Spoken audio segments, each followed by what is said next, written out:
السلام علیکم، welcome to classic entertainment channel. کیسے ہیں آپ سب؟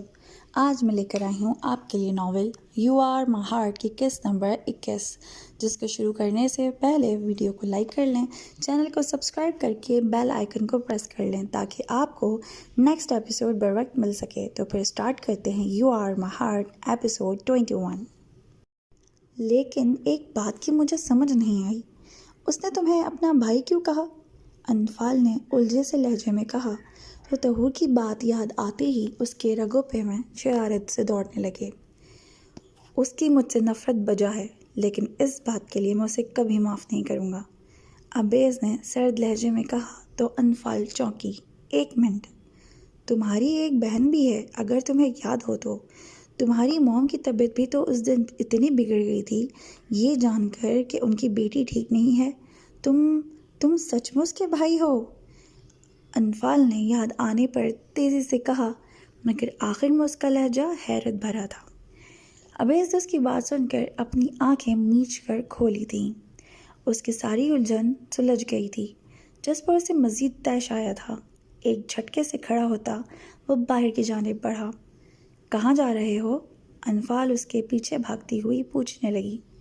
تم بھی دھوکے باز ہو، جس نے میرے ساتھ کھیل کھیلا ہے، میں تمہیں بھی معاف نہیں کروں گا۔ اس کی طرف پلٹ کر ابیز نے تلخ لہجے میں کہا۔ پہلے کی نسبت اب وہ کچھ پرسکون لگ رہا تھا، جس پر انفال کو حیرت ہوئی تھی۔ تم سے معافی مانگ کون رہا ہے؟ کندھے اچکا کر کہتی وہ گاڑی میں بیٹھی تھی، جس پر وہ بھی سر جھٹکتا گاڑی میں بیٹھا اور گاڑی سٹارٹ کر کے گاڑی کا رخ گھر کی طرف موڑ گیا۔ ابھی وہ نہیں جانتا تھا کہ بہرام طہور کو کون سا ہسپتال لے کر گیا ہے، تبھی گھر جا رہا تھا، لیکن جلد ہی وہ طہور سے ملاقات کرنے والا تھا۔ اب ساری حقیقت سامنے آ گئی تھی تو اس کا دل شادمانی سے دھڑک رہا تھا۔ طہور کی نفرت، اس کے غصے پر اسے کوئی ملال نہیں تھا کہ جو کچھ وہ اس کے ساتھ کر چکا تھا وہ اس کے بعد وہ حق پر تھی، لیکن وہ اسے اب کھونا نہیں چاہتا تھا۔ انفال ہی طہور ہے، یہ حقیقت جان کر پہلے جہاں اسے خود کو دھوکے میں رکھنے پر غصہ آیا تھا، اب یہ سوچ کر پرسکون تھا کہ اسے جس لڑکی سے محبت ہے وہ اس کے نکاح میں ہے، صرف اس کی ہے، اسے اس سے کوئی دور نہیں کر سکتا، نہ ہی طہور کو وہ ایسا کرنے دے گا۔ بہرام طہور کو اسپتال لے آیا تھا، جہاں اس کا فوری علاج شروع ہوا تھا۔ وہ باہر ہی راہداری میں ڈاکٹر کے باہر آنے کا انتظار کر رہا تھا۔ شہناز خاتون بینچ پر بیٹھی رو رہی تھی، جبکہ رحیم صاحب ان کو تسلی دلاسے دے رہے تھے۔ ان کو لے کر بہرام کے دل میں کئی سوالات تھے، جن کے جوابات صرف طہور ہی دے سکتی تھی۔ اسے اپنے سامنے صحیح سلامت دیکھ کر وہ کس قدر خوش تھا وہ لفظوں میں بیان نہیں کر سکتا تھا۔ تقریباً 1 گھنٹے بعد ڈاکٹر باہر آیا تھا اور آتے ہی انہیں بتایا تھا کہ طہور دماغی طور پر پرسکون نہیں ہے، وہ مسلسل اسٹریس میں ہے جو اس کی صحت کے لیے ٹھیک نہیں ہے۔ رحیم صاحب نے ان کو بتایا تھا کہ کچھ دن پہلے اس کا نروس بریک ڈاؤن ہوا تھا، جس پر ڈاکٹر نے کہا کہ اب مزید احتیاط کی ضرورت ہے، ورنہ مزید ذہنی دباؤ طہور کے لیے جان لیوا ہو سکتا ہے۔ نروس بریک ڈاؤن کیسے ہو گیا؟ کوئی پریشانی کی بات تھی کیا؟ ڈاکٹر کے جانے کے بعد بہرام نے رحیم صاحب سے پوچھا۔ کچھ دن پہلے وہ رات کو کافی دیر سے گھر آئی تھی، کچھ بول نہیں رہی تھی، نہ ہی کچھ بتا رہی تھی، بس روتی جا رہی تھی۔ یوں ہی روتے روتے بے ہوش ہو گئی تو ہم اسے اسپتال لے گئے، جہاں وہ کچھ دن ایڈمٹ رہی تھی۔ رحیم صاحب کے لہجے میں طہور کے لیے فکر تھی، ویسی ہی فکر جیسی ایک باپ کے لہجے میں اپنی بیٹی کے لیے ہوتی ہے۔ ایسی کیا بات تھی؟ بہرام بڑبڑایا تھا۔ ذہن میں 100 طرح کے خدشے اٹھنے لگے تھے جن کو وہ جھٹلا رہا تھا۔ وہ آپ کے پاس کب سے رہ رہی ہے؟ بہرام سے مزید صبر نہیں ہوا تو رحیم صاحب سے پوچھ ہی لیا۔ طہور ابھی دوائیوں کے زیر اثر نیند میں تھی اور نہ جانے وہ کب تک جاگتی۔ اب تو 10-11 سال ہو گئے۔ رحیم صاحب کے لبوں پہ پھیکی سی مسکراہٹ تھی۔ کہاں اور کیسی ملی وہ آپ کو؟ بہرام نے اگلا سوال پوچھا تھا۔ اس کی معلومات کے مطابق انفال کو کوئی آدمی خرید کر لے گیا تھا۔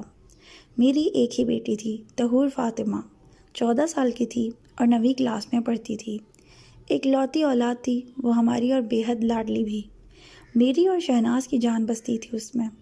میں ایک غریب آدمی تھا، سبزی کی دکان لگا کر گزر بسر کرتا تھا۔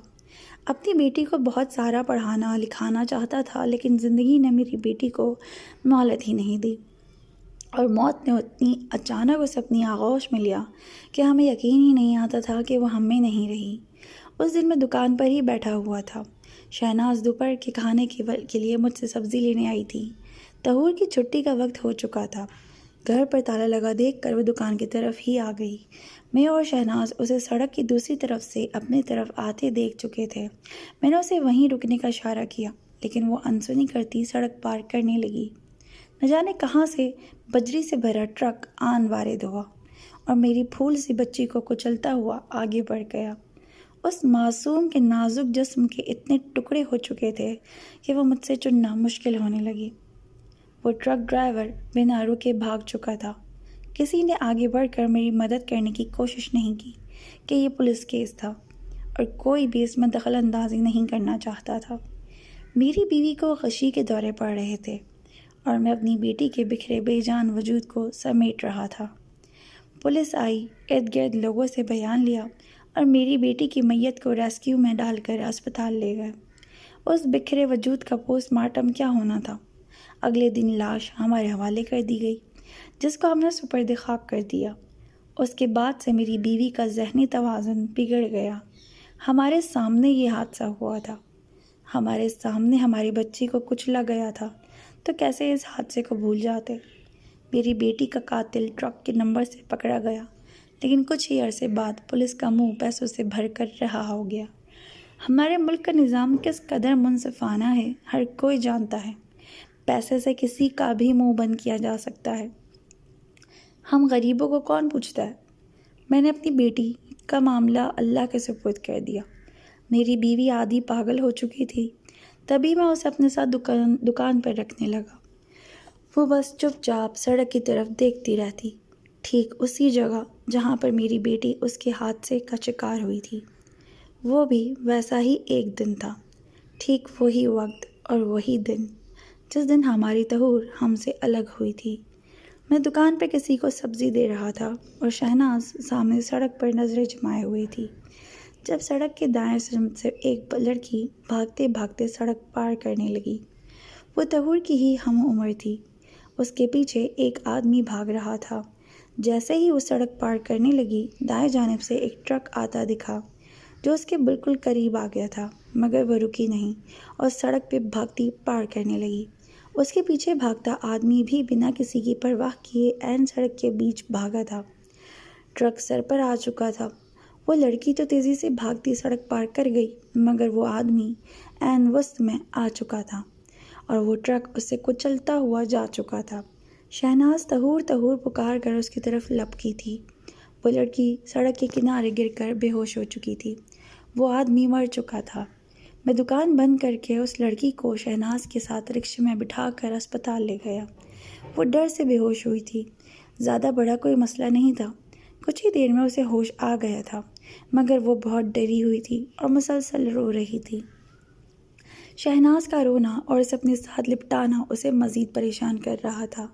تب میں نے اسے تسلی دی اور کہا کہ وہ مجھے اپنا باپ ہی سمجھے، جس پر اس نے مجھے اپنے بارے میں سب بتایا۔ اس کا نام انفال تھا۔ اس کے منہ سے سب کچھ جان کر مجھے اس کے ماں باپ اور اس لڑکی پر شدید غصہ آیا جس سے اس کا نکاح ہوا تھا۔ اس کا کوئی ٹھکانہ نہیں تھا۔ میں اسے اپنی بیٹی بنا کر گھر لے آیا۔ ہم نے اس کا نام اپنی مرحوم بیٹی کے نام پر طہور فاطمہ رکھا، جس پر اسے بھی کوئی اعتراض نہیں تھا۔ یوں وہ ہمارے ساتھ رہنے لگی، لیکن وہ باہر نکلنے سے ڈرتی تھی۔ میں نے اسے آگے پڑھانا چاہا، مگر اس نے انکار کر دیا۔ اس کے آنے سے شہناز بھی ٹھیک ہونے لگی تھی، لیکن وہ ایک پل کے لیے بھی طہور کی دوری برداشت نہیں کر پاتی تھی۔ رحیم صاحب نے نم لہجے میں اسے ساری بات تفصیل سے بتائی تھی، جسے سن کر وہ کچھ پلوں کے لیے اپنی جگہ سے ہل نہیں پایا تھا۔ وہ ابیز کے قریب کیسے ہوئی؟ میرا مطلب کیسے جانتی تھی ابیز کو؟ بہرام نے کچھ پل بعد پوچھا تھا۔ میری طبیعت خراب رہنے لگی تھی، جس کی وجہ سے طہور کو کام کرنا پڑا۔ زیادہ پڑھی لکھی نہیں تھی تو کہیں نوکری بھی نہیں کر سکتی تھی، تبھی کسی کے بنگلے میں کام کرنے لگی، جس سے ہمارا گزر بسر ہونے لگا، مگر وہ اچھے لوگ نہیں تھے۔ تبھی کچھ عرصے بعد اس نے کام چھوڑ دیا اور کسی اور گھر میں کام کرنے لگی۔ مگر تنخواہ بہت کم تھی۔ میرے ایک جاننے والے کے توسط سے وہ ایک اسکول میں نوکری کے لیے گئی تھی اور وہ اسکول ابیز کا تھا۔ طاہور نے اسے پہچان لیا تھا مگر اس پر ظاہر نہیں ہونے دیا۔ اس نے مجھے ابیز کے بارے میں بتایا تھا لیکن میرا رویہ اس کے ساتھ اچھا ہی تھا تاکہ اسے علم نہ ہو کہ طاہور ہی انفال ہے، رحیم صاحب نے بتایا۔ مگر وہ کیوں نہیں چاہتی تھی کہ ابیز کو علم ہو کہ وہی طاہور ہے؟ بہرام نے الجھ کر پوچھا۔ وہ دیکھنا چاہتی تھی کہ آج بھی ابیز اس کے وجود سے لاپرواہ ہے یا نہیں، اور ابیز لاپرواہ ہی تھا۔ اسے انفال کی کوئی فکر نہیں تھی۔ اسے طاہور میں دلچسپی ہونے لگی تھی جو اس کی کچھ نہیں لگتی تھی۔ اس بات کو محسوس کر کے طاہور کو ابیز سے نفرت ہونے لگی تھی۔ وہ چاہتی تھی کہ وہ ابیز سے طلاق لے لے کیونکہ میں اس کا گھر بسا ہوا دیکھنا چاہتا تھا، حالانکہ وہ خود کبھی شادی کرنا نہیں چاہتی تھی کیونکہ وہ ہم لوگوں کے ساتھ رہنا چاہتی تھی۔ یہ بات جان کر کہ ابیز اس میں دلچسپی لینے لگا ہے، اسے لگتا تھا کہ وہ اسے کبھی طلاق نہیں دے گا، اور عدالت جا کر وہاں دکھانے کے لیے اس کے پاس نکاح نامہ نہیں تھا۔ تبھی طاہور کو انفال کی بابت پتہ چلا اور وہ اسے انفال ابیز ملک کی حیثیت سے ابیز کی زندگی میں داخل کر گئی۔ یوں وہ طاہور کے سامنے انفال کو طلاق دینے والا تھا کہ تم آ گئے اور ابیز کو ساری حقیقت معلوم ہو گئی۔ رحیم صاحب نے مزید بتایا تو وہ گہرا سانس بھر گیا۔ کیا تھا جو وہ طلاق کے بعد آ جاتا؟ اس نے بے اختیار سوچا تھا۔ اور یہ کیوں کہا اس نے کہ وہ اس کا بھائی ہے اور ان کا نکاح جائز نہیں؟ بہرام نے اپنی ایک اور الجھن کو سلجھانا چاہا تھا۔ یہ تو مجھے بھی نہیں معلوم۔ رحیم صاحب نے نفی میں سر ہلایا تو وہ خاموش ہو گیا۔ شہناز؟ رحیم صاحب کی آواز پر وہ چونکا تھا۔ شہناز خاتون وہاں موجود نہیں تھی۔ بہرام نے طاہور کے کمرے کا دروازہ دیکھا جو کھلا ہوا تھا۔ وہ میرے خیال سے انفال کے پاس ہیں، اس نے پریشان سے کھڑے رحیم صاحب سے کہا تو وہ دونوں کمرے کی جانب بڑھے۔ اندر داخل ہونے پر ان کی نظریں شہناز خاتون پر پڑیں جو طاہور کا ہاتھ تھام کر بے آواز آنسو بہا رہی تھیں۔ طاہور جاگ رہی تھی اور خاموشی سے ان کو دیکھ رہی تھی۔ رونا بند کرو شہناز، طاہور بالکل ٹھیک ہے، رحیم صاحب نے شہناز بیگم کو تسلی دی تھی، مگر وہ ہنوز روتی ہوئی طاہور کا ہاتھ سہلاتی رہی۔ بابا ٹھیک کہہ رہے ہیں امی، میں بالکل ٹھیک ہوں، اس نے سیدھے ہو کر بیٹھتے ہوئے کہا۔ بہرام نے جلدی سے اس کے پیچھے تکیہ سیٹ کیا تو وہ اس سے ٹیک لگا کر بیٹھ گئی۔ چلو آؤ طاہور کے لیے کچھ کھانے کو لے آئیں۔ رحیم صاحب نے بہرام اور طاہور کو تنہائی فراہم کرنے کا سوچتے شہناز خاتون سے کہا تو وہ سر ہلاتی اٹھ کھڑی ہوئیں۔ تم ٹھیک ہو؟ ان کے جانے کے بعد بہرام نے طاہور سے پوچھا تو وہ سر ہلا گئی۔ اس کا چہرہ زرد پڑ چکا تھا جبکہ سیاہ آنکھیں بھی بے تاثر تھیں۔ اپنے گھر والوں کے بارے میں نہیں پوچھو گی؟ اس کو دیکھ کر بہرام نے استفسار کیا۔ میرے گھر والے؟ میرے گھر میں صرف امی اور بابا ہی ہیں اور الحمدللہ وہ بالکل ٹھیک ہے۔ طاہور کا انداز سپاٹ سا تھا۔ میں تمہاری بہنوں اور ماں باپ کی بات کر رہا ہوں انفال، بہرام نے جتاتے لہجے میں کہا تو وہ تمسخرانہ انداز میں ہنسی۔ میری سوتیلی بہنیں اور سوتیلی ماں میرے گھر والوں میں کب سے شمار ہونے لگے؟ سگا باپ بھی سوتیلوں جیسا ہی، اور اگر وہ میرے گھر والے ہوتے تو میں آج یہاں ہوتی؟ طاہور نے تلخی سے کہا تو وہ لاجواب ہو گیا۔ لیکن اس سب سے حقیقت بدل نہیں جاتی، وہ تمہارے اپنے ہیں اور تمہیں میں واپس لے جانے آیا ہوں، بہرام نے کہا تو وہ تیزی سے نفی میں سر ہلا گئی۔ حقیقت چاہے جو بھی ہو مگر سچ یہی ہے کہ مجھے سنبھالنے والے اور مجھے سگوں سے بڑھ کر پیار دینے والے میری امی اور بابا ہیں جن سے میں کبھی دور نہیں جاؤں گی۔ سوتیلی ماں سے میں کیا شکوہ کروں جب میرے سگے ماں باپ نے مجھے بوجھ کی طرح اپنے آپ سے دور پھینک دیا؟ وہ میرے اپنے نہیں ہیں جن کے پاس میں لوٹوں، جو میرے اپنے ہیں میں انہیں کے پاس رہوں گی، طاہور نے تیکھے لہجے میں کہا تو وہ ایک بار پھر چپ رہ گیا۔ سگی ماں نے کبھی پلٹ کر نہیں لی، خبر نہیں لی اور دوسری شادی کر کے اپنے شوہر اور بچوں میں مگن ہو گئی۔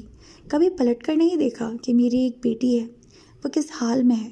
وہ تو مجھے ایسے بھولی جیسے میں کوئی وجود ہی نہیں رکھتی۔ سگے باپ نے مجھے سوتیلی ماں لا کر دے دی مگر یہ دیکھنا بھول گیا کہ وہ مجھ سے کیسا سلوک کرتی ہے۔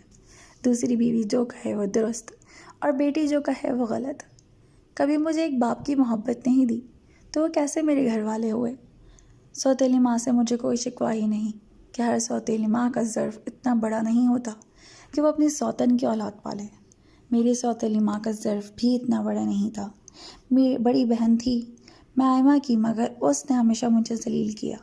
ایک آئمہ ہی تھی اس گھر میں جس نے مجھے بڑی بہن کا مان اور درجہ دیا تھا۔ تہو نے ایک ایک لفظ تلخی سے ادا کیا تھا۔